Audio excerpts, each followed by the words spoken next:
Alrighty, well, we are into the loading here, and it looks like all 10 players are by and large complete, so we should be going into this game very shortly. And wow, that's a blast from the past there. The Alex Twisted Fate, the magnificent Twisted Fate skin. I have this on one of my other accounts, and I haven't played that for so long. And we also have the pit over for Blitzcrank, but we are into game number 2. If you missed game number 1, don't worry, it will be put as a video on demand on our YouTube channel. It's youtube.com/Chaos Contingency, and it did go the way of Moscow 5. Fairly one-sided at the end of that one. Darian completely stomping Kikis at the top lane. Let's see if we're going to have a repeat here, as this time it's going to be Jax. Are we going to have any early team fights kicking off here? And which of these two teams would you fancy in that kind of situation? I'd probably say Absolute Legends. Both teams have a really good level 1. In fact, the only problem with Absolute Legends level 1 is they only have Alistair. No one else on their team kind of provides any level 1 pressure. Whereas on Moscow 5, they have Blitz pull, they have Lee Sin, who can either take E or Q. He hasn't taken anything yet. Alex is going to be able to pick a card. Jax has Counter-Strike. You know, it's really in their disadvantage now. The fact that they took Alistair, and one of the main reasons I ever pick Alistair jungle, is for that level 1. But now that they don't have that level 1, I'm going to see if they're going to be able to do much with that. Indeed, and well, it doesn't look like we're going to have any kind of 5-on-5 Braveheart-esque battles kicking off here, as you're going to have Moscow 5 just camping back in their jungle. We have said this before, that Diamond Procs on Lee Sin is definitely one to watch. Very strong indeed. And on top of that, Darian. I haven't actually seen Gosu Pepper take Blitzcrank all that often. I know Bass, our streamer, is going to be probably letting out an emo scream because he absolutely loves Blitzcrank and he's going to be fanboying. Oh, apparently he just told us he did, but his mic was muted, so he didn't hear that. Thank God he did. Yeah. I'd rather not hear a grown Dutchman scream in delight. He does love to play Blitz, so I'm sure he'll be have the pen and paper out writing down notes here. But if anyone, sorry to interrupt. Just one quick thing. If anyone remembers when, wow, I really like this. I really like that they're gonna go and pull this blue out. This is so cool. I don't really see much people do this with Blitz, but this is just so cool. And you can just basically say Absolute Legends like, WTF just happened. They are going to get the blue as well, so Lee Sin pulling himself back. What a play from Moscow 5. That is huge. I mean, even if someone had to flash, who was it? It was just Gosu. Even if he had to flash, that denies... He's pulling that bread again. No, that denies Alistair his blue buff. And he was setting up for blue. He's like, yeah, I'm going to totally get this blue buff. It's going to be mine. I'm going to take it home to mommy. No, it's like he has to start fresh without a leash, without a smite, because he's just using it on raids. He just now got level 2, and he's looking to gank now. But that's a huge deficit now for a slow jungle like Alistair. And a huge sort of bonus for a snowball jungle like Lee Sin. We see him coming mid, though. We can probably see some pressure coming mid, though.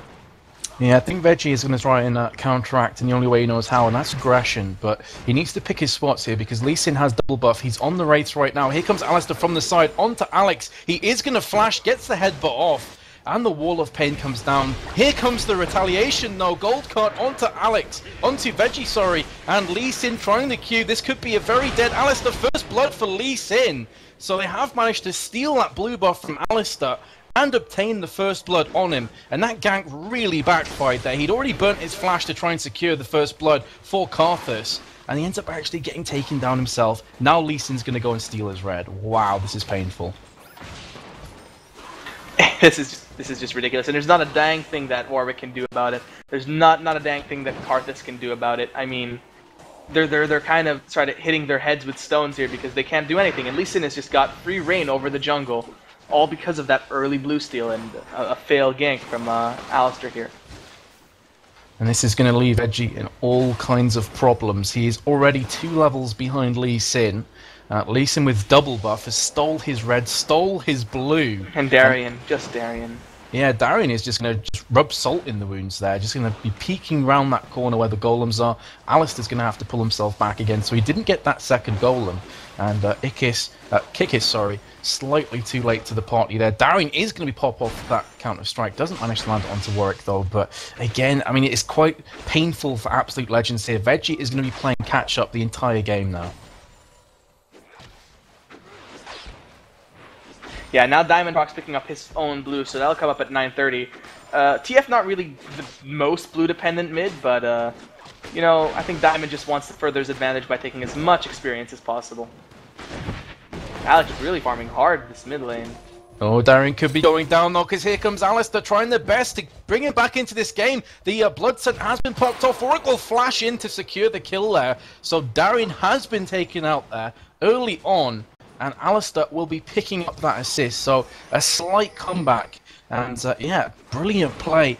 Two players for Absolute Legends chiming together and do manage to take down Darian. As you said though, I mean, Alex isn't necessarily needing that blue as much as a lot of other AP mids, because he does have the pick a card. He can choose the blue and regain some of that mana and replenish it nicely. So yeah, 1 for 1, Alistair trying his best to come back into this one. He has just leveled to 3. Yeah, and this is really good for them because now Warwick has the kill advantage, and he's sitting on 1,000 gold. He can go back and sort of pick up his Wit's End. I don't know if this one will pick Chalice, because he's kind of running the caster style build, and Chalice is kind of good against a sort of a hybrid damage Jax for one. He does hybrid damage. So taking the Chalice is going to give him a little bit of an advantage towards the magic damage portion of Jax, which is his W and his ult. And it's going to give him the ability to spam that Q whenever it's up. So we did just miss a kill at bot lane. Apologies for that. I think it was Soraka going down at the hands of Kog'Maw. Indeed it was. Kog'Maw's now going to try and go into Corki. He has low health and mana, so he's going to be recalling. There is a ward down in that bush, but not too much Corki can do. So I think by and large he is going to be happy. In fact, he's going to flash in and pop the Ignite here. Beautiful play. The Gatling gun comes out and the Requiem on top of that, and Genja will be getting dropped. Well, what about that for a flash? That was picking nice. the right opportunity there from Corki. Beautiful. And they bring it back to a 2-2. But I honestly thought that Kog'Maw was going to get back and Corki was going to be happy just to pick up the creep farm. Not to be the case. AL are really trying to claw their way back into this advantage from the deficit that they're at. I mean, Alistair's just level 3 when Jax is level 6. He wants to gank him, but Jax definitely knows that he's up there. So this leaves up Dragon, but will... I mean, just look at this. Diamond Prox is level 6. Alistair is level 3. Just gonna get 4 from these. Maybe not even. Oh wow, top lane. Top lane, yeah, kick his Twisted Fate comes down with the ultimate. This is what we were talking about before. Those global ultis, Destiny coming in. And Darian does get a helping hand there as Warwick did look maybe to be picking up that kill. So, nice play from Alex, who is going to go back towards that mid again. Moscow 5 will regain that lead, but this is a much closer game already than number 1 was. And then now that, while they're doing that, Diamond is going to take this blue. I mean, Soraka's trying to stop him, but nothing really much Soraka can do to Elise Sin. And they knew that Alistair was top, but this is what I'm talking about. The global. TF has that global pressure. You can't expect a fair fight. I mean, if you can't expect a fair trade, if you both get low and you're like, wow, it's a great trade, my cooldowns are coming up, I think I can go get him, or at least force him back. No, because you have to take account for the fact that there's a TF on the enemy team, and he's going to jump in whenever he gets the opportunity. And he did. Absolutely. And Warwick's back and picks up the Glacial Shroud, which is definitely the smartest choice. It's going to give him cooldown reduction, it's going to give him mana, it's really going to help his lane out. Yeah, and armor on top of that, so he's not going to be taking as much of a kicking there from Darian. So trying his best to just stay in contention in that lane for as long as he can, get as much creep farm up as possible. And yeah, I mean, we were saying before about Lee Sin being incredibly strong on Diamond Procs. Look at how he's going so far. He's got 2 or 3 steals already on buffs. He's level 6 and looking very strong. Alistair is level 4 and going to be going towards his red buff now after Wraiths perhaps to try and get a gank on the cards. This Alistair pick was definitely not the smartest of all picks. Because if you're not going to gank early game, then you're going to use the Alistair for late game. And the late game for... Oh wait, they know that... This is a really smart play from Diamond, just getting out of there. But... Well, if they were all in position to test that Drake, they could easily just, you know, say, thank you, you got it low for us, let's go finish that off for you. But they were just not in position to take that risk. Yeah, we are going to have Jax flashing up red there. You get pretty pasted from Warwick, actually. Is going to be recalling, so a bit of a role reversal from last game where Darian had it all his way. Warwick thought for a second of going down and maybe trying to finish off Darren, but maybe just going to elect to pick up that creep farm instead. At bot lane we do have 6 players. We are going to have a pull there from Blitzcrank. Veggie should be going down. Beautiful stuff from Blitzcrank. And Gosu Pepper showing exactly why Blitz can be played very strong as a support champion. This is now going to give them opportunity to actually pick up the Dragon as well, if they so choose. There is a pink ward down there, and maybe Lee Sin will be starting this one off. There is Corki and Soraka in close contention, but they are going to be starting off on this Dragon. And Absolute Legends know pretty much what is going on with that ward right underneath Dragon. They are going to be jumping back on again. Lee Sin on towards Corki. Big damage being exchanged. Here comes Twisted Fate with the Destiny. Is he going to be able to land a kill? Requiem is going to be used in retaliation. Does pick up the kill onto Lee Sin. Twisted Fate does land a couple of attacks onto Corki, but not enough to actually pick up the kill. And they are going to fend off that Dragon Assault for now. So Absolute Legends doing a nice job. They're definitely clawing their way back into this. I mean, Karthus is just making a good situation come out of every bad situation that comes their way. I mean, Warwick is definitely on top of top lane right now. On top of top, that was terrible, I'm sorry. He's definitely in the advantage zone, but look at Darien kind of going for this red. Veggie does not know about this, so I think this red will go to Darien. Oh, no. No, Veggie's going to run to his red. If they can catch... This is really bad for Darien. They can catch him out. That's huge. Oh, no, he will get out of there just safely. That was so risky. Yeah, I mean, Alistair seemed to be more interested in his Wraiths than Red to start off with, so Jax is going to be able to take Red and pull himself back, which is, again, a bit of a body blow for Alistair, who still hasn't managed to reach level 6. I'm going to see some action at bot lane. I'm going to have the Power Fist coming out from Blitzcrank, knocking Corki in the air, but Kog'Maw on low health and mana does actually pull back towards that tower. Makes sense, of course. He is against the Soraka. Soraka can continually replenish that health and mana on Corki. Also gives him a nice armor buff on top of that. So very difficult for Genja once he is behind on health there in the lane to actually stay pushing forward. And will probably recall relatively soon. But either way, looks much closer. There's only 1.6k gold in this matchup after 11 minutes 40, and it's anybody's game. Yeah, Kog'Maw Blitzcrank is not necessarily the best lane combination to be in. I mean, Kog'Maw sort of plays a style of war of attrition. You want to slowly bring your enemy down.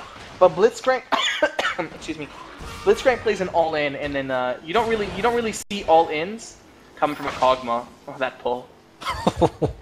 Oh, that wasn't even close. That was like a bass pull right there. That was definitely a boss play right there. Yeah. Oh, well, you have to cut them a bit of slack, because obviously they are Russians, they do have a higher ping, so maybe that comes into it. Maybe he was just expecting Corki to take a different path back to his tower. But either way, the pull did not land, and it's now actually going to be a 3-on-2 at bot lane. There is a ward in that bush, though, so they know exactly what's going on with Veggie. This is going to give Lee Sin an opportunity to actually push around and maybe pick up a bit more counter-jungling on the golems that are up right now. But instead, he is just going to opt to stay in mid and pick up these last hits. Listen here, son. They might have some pretty high ping, but they don't know what Israeli ping is like. And it's definitely not the ping. After playing with the ping for so long, I bet these guys are totally used to it right now. What is it, like 50 or 60? It's nothing. I play at 100 ping, sometimes even 150, and it doesn't faze me. There's a 2,300 elo jungler named Talal who plays at 180 ping. He's from Kuwait, and he plays at 2,300 elo, so ping is definitely not an issue here. Okay, it was more... Well, Gosu doesn't have that to fall back on then, that was just a bad pull. It's like, oh no, my comrade is flagged! He did just miss another pull there onto to Corki and Soraka, but that was incredibly close, just a couple of hairs away. And top lane again. Yeah, top lane is coming under heavy attack from the Alex on Twisted Fate. Ultimate Destiny has been popped. Ignite will take down and finish off Kikis. So again, we're seeing what kind of damage can be done from the global ultis. Twisted Fate doing a nice job there of keeping Warwick in check, and this could give Darren an opportunity to actually pick up that top lane. So looking good for Moscow 5, 5-3 ahead, 18.3, soon to be 19k. There we go, 19k to 15.8 ahead.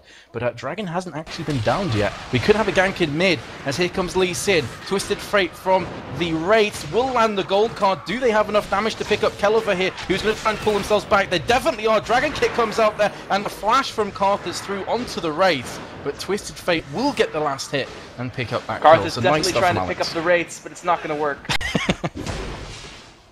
No, but that was a beautiful Dragon Kick. I mean, he's really able to like secure that kill. It's CCs them for a long time with that perfectly aimed kick right there. And there's Dragon. He's definitely going to start this up.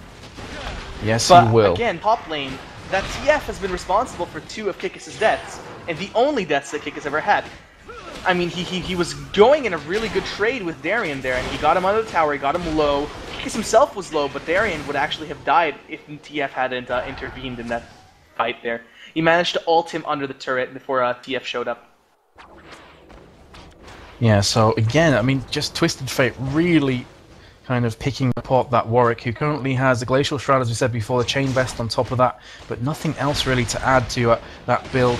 On the flip side, Jax right now has picked himself up a Phage, a Zeal, and has the components for a Sheen, so more than likely going to be going towards that Trinity Force. Well, let's have a look at bot lane.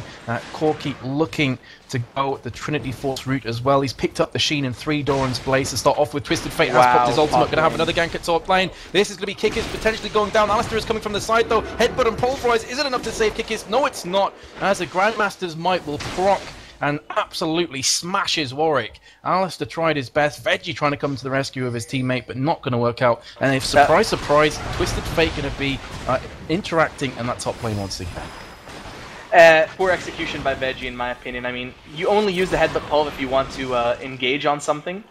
And if you're trying to save someone, it's much better to use W and Q individually. It might have bought Kikis enough time to get away, but headbutt pulving is like saying, hey, have a CC for just 2 seconds only, where he could be a CC and a knockback. The procs might be in trouble. Diamond will actually use that safeguard to jump back on the ward. Going to go towards that bot lane now. You're going to have Corki on no health whatsoever. One ultimate will finish him off. Doesn't manage to land that from Genja. He manages to actually put that in between Soraka and Corki. Here comes Karthus actually at the bot lane. Can he finish off this? Diamond procs, beautiful play from him. Putting down the ward, jumping onto it to escape from that lay waste. Really quick reactions from Diamond procs. And somehow, none of the Moscow 5 players or Absolute Legends at the bottom will go down, but so many flashing up red.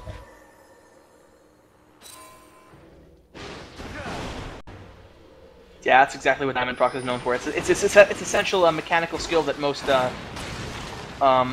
all Lee Sins should know, is how to effectively use your war jump to get you out of bad situations or put you in good situations. Alex rushed the Lich Bane, so I think he's gonna try to push or split push or just try to force people away from team fights and then come in at the last minute and swoop in for the kill.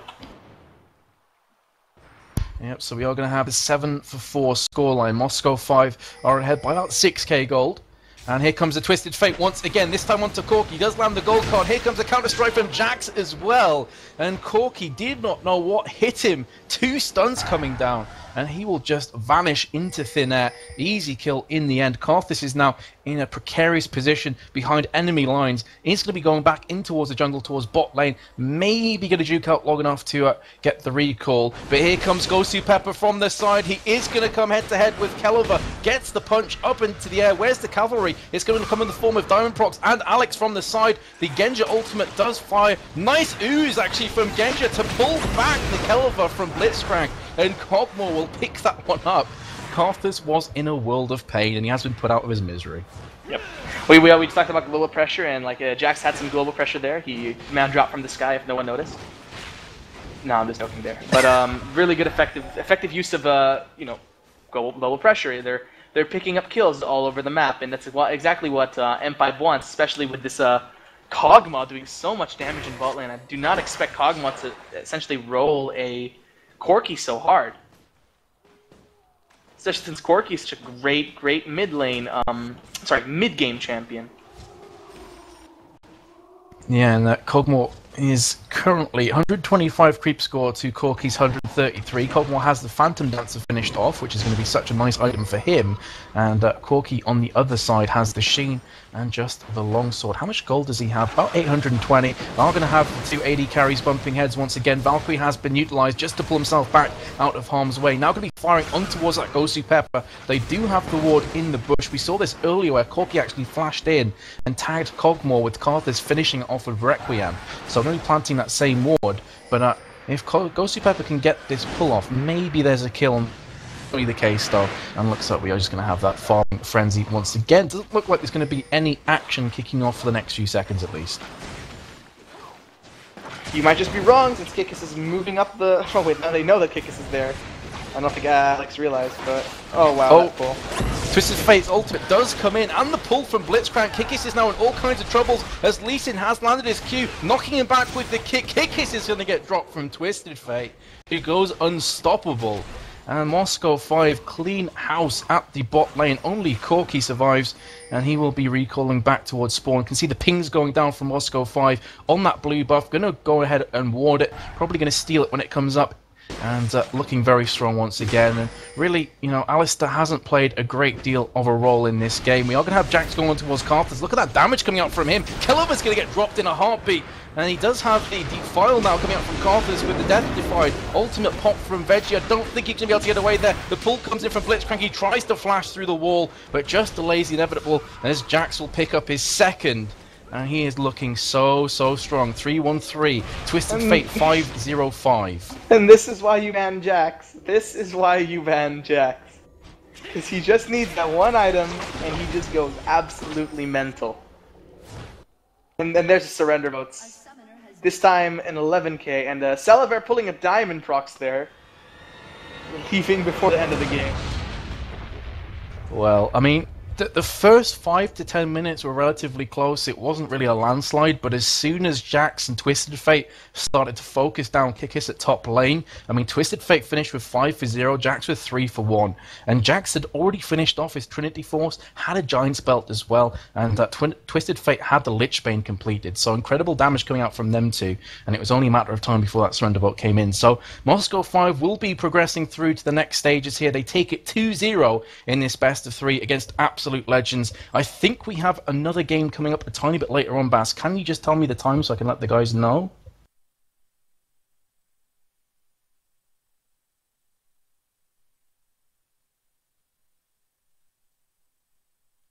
Okay, I've just been informed from Bass that it should be starting at 2100 CET, so that's 8 o'clock if you are British, and Bass will be putting on the timer, so you will have a countdown there until the game goes live. So it's in about an hour and a half or so, so guys, go ahead and do something else for a little while, rejoin us. It's going to be Fnatic against CLG EU. You do not want to miss that match. It should be awesome. Any last words to say, Broken?